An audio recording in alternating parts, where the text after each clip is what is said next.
The game never stops, and neither do we. Welcome to the SDH Network. We're always around the corner from everywhere. Morning Espresso is brought to you by Oglethorpe University, Atlanta's premier undergraduate learning experience and soccer powerhouse. I'm Jason Longshore. Good morning. Welcome to today's Morning Espresso. Some Champions League chaos, and our old friend John Textor feeling the pressure. Decision day arrived in Europe. It reminded us why we love this competition and how it still always delivers the drama, even in the very last seconds of the league phase. At the same time, one of the more complicated ownership stories in the global game keeps adding new layers in multiple countries, and real consequences are now starting to show up from that. Let's get into it. We'll start in the Champions League. Decision day always delivers, and this new format for Champions League that started last year gets even better. Just amazing watching this yesterday at the Brewhouse Cafe and keeping up with all of the different permutations of where things were going in the competition. I mean, Chelsea was one of the more interesting ones as they were on the bubble to get into the top 8. Then they fell behind to Napoli, or they blew a lead, and then they came back and won that match. And they were, if I remember right, they were 8th, and then they were 13th, and then they ended up in the top 8. Barcelona was out of the top 8 for a while. Real Madrid was in the top 8 for a long time. I mean, it was total chaos, and it came down to the final moments of it where Benfica were on the outside of the top 24 getting into the play-in. They send the goalkeeper up for the last chance, Anatoly Trubin, 24 years old. He's never scored a pro goal in his life because he's a goalkeeper. He gets sent up by Jose Mourinho in stoppage time, and his header finds the back of the net. The shot of him running and sliding on his knees with everybody chasing behind him is one of the more epic moments in the Champions League this year. That goal put Benfica into the playoff round and knocked Marseille out of the competition entirely, after they had been congratulated for advancing to the knockout round by their opponents, Club Brugge. Oops. Total theater in its purest form. Just amazing. I mean, Real Madrid started the day 3rd in the standings. They end in 9th. Sporting, they grabbed a stoppage time winner at Athletic Club in Bilbao. They vaulted themselves into the top 8. That helped push Real Madrid out. That pushed PSG out. I said it going in, the PSG and Newcastle match, a draw probably wasn't going to be enough for either of those teams to stay in the top 8. It wasn't. That finished 1-1. Inter falls into the playoff round as well. 3 of last season's 4 semifinalists now have to play 2 extra games in February. At the top, Arsenal, they finished the league phase perfect, 8 out of 8. Bayern right behind them. Liverpool, Barcelona, Manchester City, Chelsea, and Tottenham Hotspur, which is a surprise just based off their league form, they all booked direct passage into the round of 16. Chelsea's comeback in Naples eliminates Napoli entirely, one of the few true giants to exit at this stage, the defending Italian champs. And then a little bit of romance, Bodo Glimt. They end up going to Madrid and beating Atleti to sneak into the knockout phase. I love this format, and it absolutely delivered this year. Can't wait for the draw on Friday for the knockout round, preliminary round, the play-in round, to see who faces who. All right. This was a complicated one this morning. Lots of translation work being done between articles in Belgium, in Brazil, and in France. But here we go.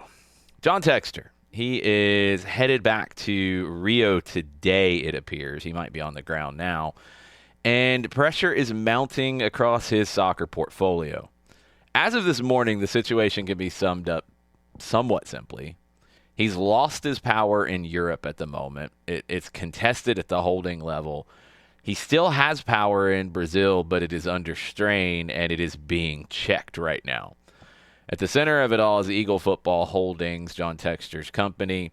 Their main creditor, Ares Management, has invoked contractual credit protection clauses, citing financial deterioration and governance failures. Shareholders have since ratified new independent directors and dismissed John Textor as a director of Eagle. Textor disputes the legality of that move under UK law. Surprise, he's trying to fight it in the courts. That legal fight is ongoing. Yes, Atlanta United knows how John Textor likes to fight. But in practical terms, he has no influence inside Eagle football. At Lyon, Textor attempted a late power play, trying to overturn board votes and reinsert himself through a general assembly. That failed. Creditor-backed leadership under Michel Kang has consolidated control. Textor was removed as a director at Lyon with immediate effect. In Belgium, the fallout continues as well. So, he lost his director role at the holding company that owns RWD Molenbeek, and that is an issue as their finances have been affected by all of this. Basically, his influence across Europe has effectively collapsed. Now, Brazil is complicated because it operates differently from a business standpoint, and it's important to understand that. Botafogo functions as an SAF, a Sociedade Anônima do Futebol. It's a Brazilian corporate structure that places football operations inside a regulated entity with its own governance rules and legal protections. So Eagle owns Botafogo's SAF. That basically, like, certificate is one way to think of it. A court injunction in Rio means Textor remains in charge of the club in Brazil for now. Creditors can't simply impose changes in Brazil without going through the Brazilian courts. So Ares, their influence isn't the same in Brazil as it is in other places. Again, complicated. The danger with Botafogo, it's financial, though. They're under the FIFA transfer ban related to unpaid fees, including the Thiago Almada situation. New reporting has added another issue, a multi-million-dollar debt to Vélez Sarsfield in Argentina, related to unpaid installments for Alvaro Montoro, a current starter who's playing really well. Salaries and image rights have been partially brought up to date by the club with the current players, but liabilities still remain.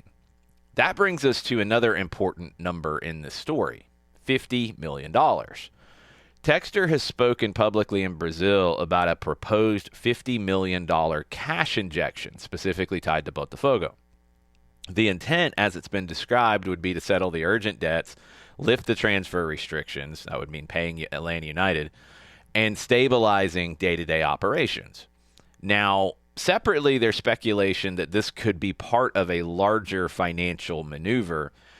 It would involve distressed asset investor GDA Luma, and it's aimed potentially at totally paying off Ares and restructuring Eagle itself, or it could just be the $50 million being injected into Botafogo. But the question would be, would that be enough to keep him in control of Botafogo for good, or would eventually Ares, with what they're owed by John Textor, be able to claim Botafogo and running Botafogo in addition to the European clubs? Again, this is all very complicated and involves multiple countries and multiple legal systems, and I think multiple creditors, and yes, it's all related, but it's not all the same thing. So is he going to get this $50 million to basically settle the most urgent debts at Botafogo? Is that going to be enough to keep Botafogo in John Textor's control, or what? We don't know. The broader play is totally speculation at this point in terms of using GDA Luma to get out of his debts with Ares and maybe getting control again of Eagle Football, the company he started. Short term, I mean, everything hinges on whether this promised money actually arrives, because there's no guarantees of that. Medium term, the question is whether that money stabilizes Botafogo alone or becomes part of a much bigger, riskier attempt to reverse what has already been lost. Yeah, we will keep you posted on all of this as we go and try to bring you all of the context of all the different things involving John Textor as best as we can. Let's go back across the Atlantic. The inaugural FIFA Women's Champions Cup reached its semifinal stage. Gotham lost 1-0 to Corinthians. Gotham dominated the match, outshot Corinthians 21-9. Corinthians got a goal in the 83rd minute. Gabby Zanotti with a nice volleyed finish. Got past the goalkeeper. Probably should have been saved by Berger, but it wasn't. Gotham were missing Esther Gonzalez, but they still fielded a very strong roster. They dominated. The finishing wasn't there. Gotham will play AS FAR from Morocco in the third-place match. Arsenal, they beat AS FAR 6-0 in the other semifinal. Alessia Russo scored twice off the bench. Arsenal will play Corinthians in the final at the Emirates Stadium with $2.3 million going to the winner. Domestic focus, FC Cincinnati, they have announced a strategic partnership with FC Porto.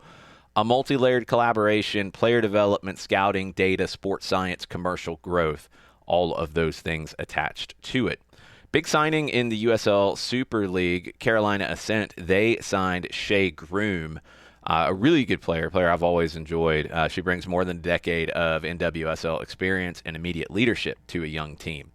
On the MLS side, it looks like reports in Germany are saying Timo Werner is headed to San Jose as a designated player. RB Leipzig would terminate his contract as part of that move. That should be done officially shortly.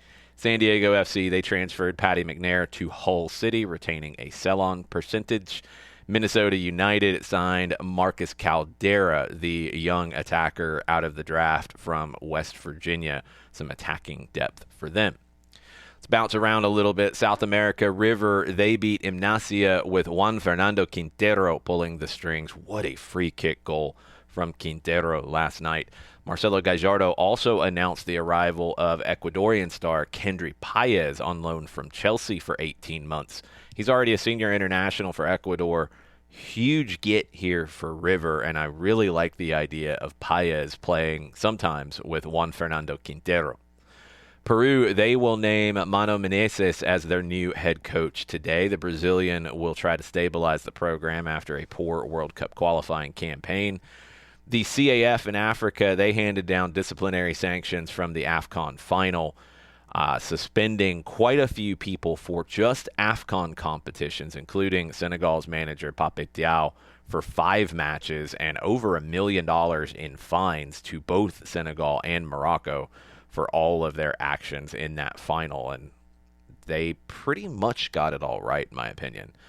Raheem Sterling has left Chelsea by mutual consent. Black Knight Football Club has taken full control of Lyon in France, and Barcelona once again topped global rankings for academy player value.